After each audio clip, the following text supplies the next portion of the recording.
नेपाल के वित्त मंत्री विष्णु पौडेल ने दोस्तों हाल ही में नेपाल को लेकर एक बहुत ही बड़ी स्टेटमेंट दी है।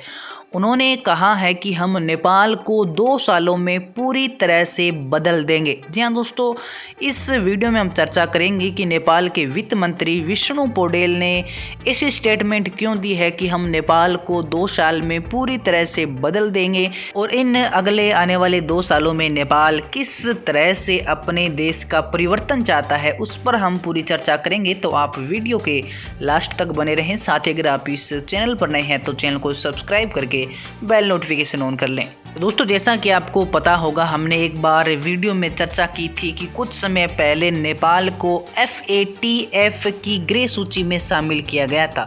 इस ग्रे सूची में उन देशों को शामिल किया जाता है जिन देशों के पास आतंकवाद से निपटने की कोई स्पष्ट रणनीति न हो, जिन देशों के पास मनी लॉन्ड्रिंग जैसी समस्या से निपटने के लिए कोई स्पष्ट नीति न हो, या फिर जिस देश की सरकार अपने देश का विकास करने के लिए काम नहीं कर रही हो, अपने देश की आर्थिक स्थिति किस प्रकार सुधारनी है उस पर काम न करती हो, इसके अलावा भ्रष्टाचार को किस प्रकार खत्म करना है इस पर अगर सरकार काम नहीं करती हो। कहने का मतलब ये है कि लोगों की उम्मीदों पर जब सरकार खरा नहीं उतरती है और समस्याओं से निपटने में पूरी तरह से जब सरकार विफल हो जाती है, तब यहाँ पे देश को ग्रे सूची में शामिल किया जाता है।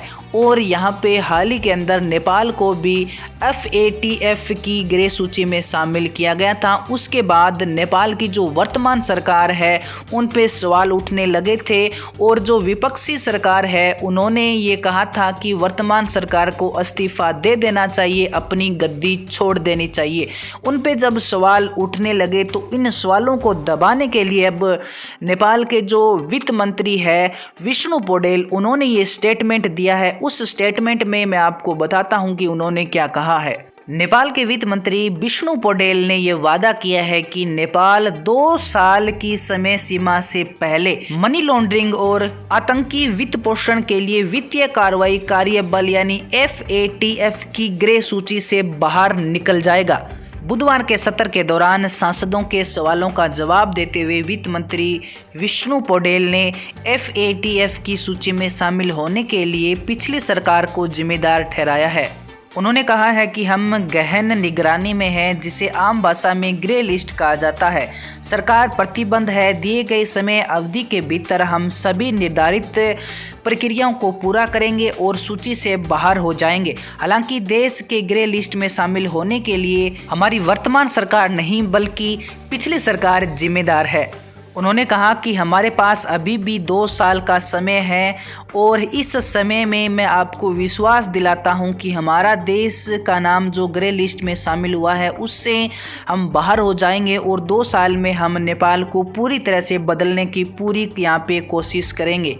तो इस प्रकार दोस्तों, नेपाल के वित्त मंत्री विष्णु पौडेल ने ये वादा किया है कि हम 2 साल के समय सीमा के अंदर नेपाल को ग्रे लिस्ट से बाहर निकाल देंगे और हमने अब तक जिन चीज़ों पे काम नहीं किया है उन पे हम काम करेंगे। जो हमारी सरकार के अंदर कमियां हैं उन कमियों को भी हम पूरा करेंगे और आतंकवाद और मनी लॉन्ड्रिंग जैसी बड़ी समस्या से निपटने के लिए भी नेपाल बड़े कदम उठाएगी।